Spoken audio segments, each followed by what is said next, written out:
So this is what's funny. The more you get deep into religion, the more you can learn. I will always be a Catholic. I will always be a Jesus guy. This Jesus guy over here. Yeah. Anyway, that'll be one of those. But I will not hold anybody back from Jesus. I would always open the doors straight to my religion to anybody else who is open minded. But that means I have to understand other ways of thinking. Now, that doesn't mean I'll ever pray to false idols or convert. But, like right now, I'm on trying to memorize the first 100 of the original commandments that are in the 613 Omer. I can't even pronounce half these words. Anyways, it's in the 613 original commandments that the 10 commandments of my religion are based off of. So the 10 commandments that the Christians and Catholics believe are strictly, you cannot break them. Those 10 commandments come from 613 other commandments that were originally written that even Jesus was supposed to follow. So it's interesting. Now, a lot of these, obviously, you wouldn't follow. I mean, you're not, they're just way too off and old timey. I mean, just like in the Bible, Old Testament, when it starts talking about sacrificing, animals and stuff like that, we're probably not going to go and sacrifice animals. Just like how the Jewish people, back when the 613 commandments was written, at a certain holiday, they had to sacrifice a certain animal. So we're not going to go around doing that. But what we are going to do is learn from the 613 commandments by starting with the first 100 and thinking about them and trying to memorize them. Then we'll move on. Now, the 10 Commandments of Christianity, they made me memorize that to death, as well as I've tried to memorize it several times over and over. I got them down. Sometimes I mix them up in the order now that I'm trying to study 100 more. But it's pretty simple with the 10. But I have printouts. Well, it's a little hard with the Facebook shut down.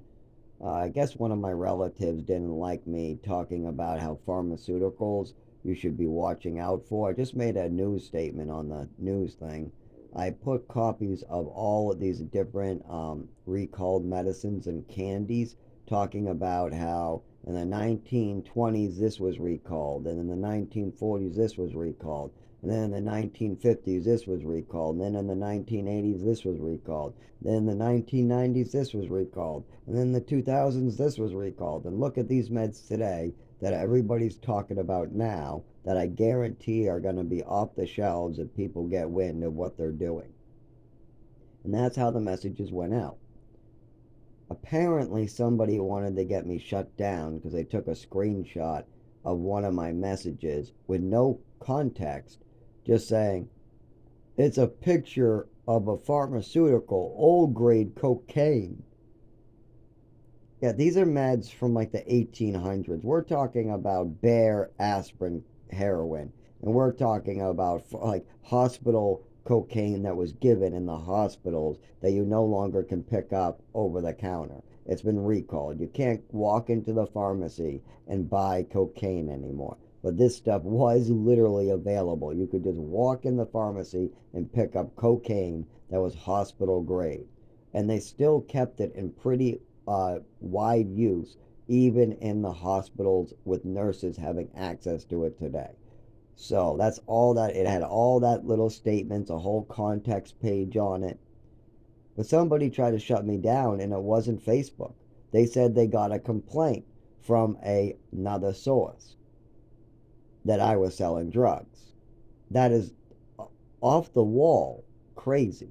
For who has bear and heroin aspirin with the this was recalled then. You shouldn't be taking any of the medications of today because they could be just as dangerous as this stuff was back then.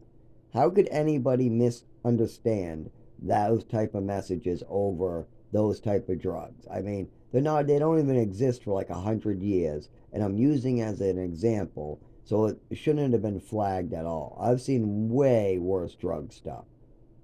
And it went into medicines by the time it hit 1960s, around there.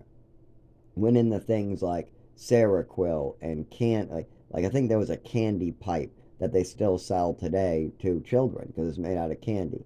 I think they might have put an ID restriction on it, but I saw children buy it with no ID in all the stores that sold it. They would no problem. I was one of them. Yes, of course I did.